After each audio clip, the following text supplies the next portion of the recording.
some of the things people do here in the public is ridiculous. There was a guy on a train clipping his fingernails. Yeah. He was click, pew, pew, in the eye. Some lady people were staring at him. Could have been worse. Could have been his toenails.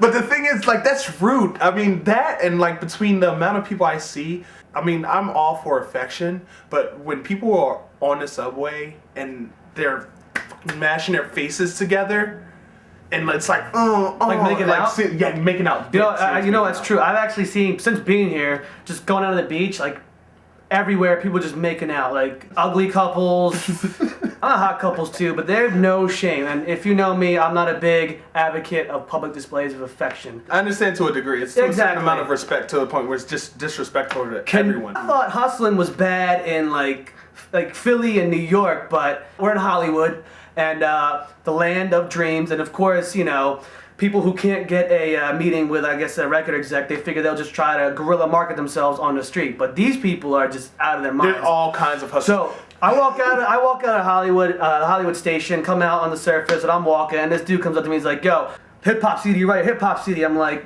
he just like he pretty much puts it in my pocket. I'm just like, all right, cool. He's like, "Yo, hip hop, this, that, I'm such and such, and yo, check it out, yo, and if you can't make a donation," I'm like, "Well, I don't have any money." I was like, "Okay, man, you know, it's all about the money." So, and I was cool with that. I was like, "Fine, take it back. I don't really want to listen to your CD." And but he follows me for the next couple blocks, trying to sell me the CD. I'm just like, I don't have money. I mean, I appreciate your enthusiasm, but I mean, it's, you know, enough is enough. I thought we got rid of him. Kept on walking. Came back around the corner, came back down, same dude is like, "Yo man, hip hop CD," and I was like, "Yo, you already got me, and we already talked." He's like, "Oh yeah, that's right, you look like that guy I already talked to." I was like, "Yeah."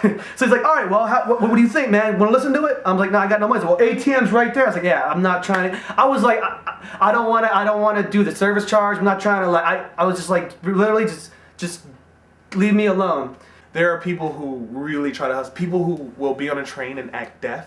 They'll come up, they'll walk around the train, they'll tap people, and they'll start handing them pieces of papers. I don't ever like pay them attention.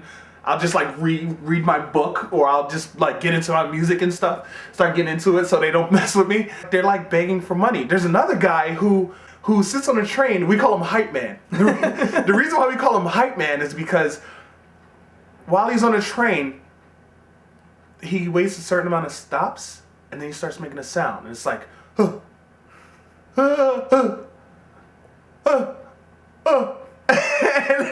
And I have a friend here, Alfred, and he's like, "Yeah, spit it." And if you see Alfred, he's Asian and punk rock to the core, and he's going, "Yeah, spit it." And Hype Man is in the back of the train going,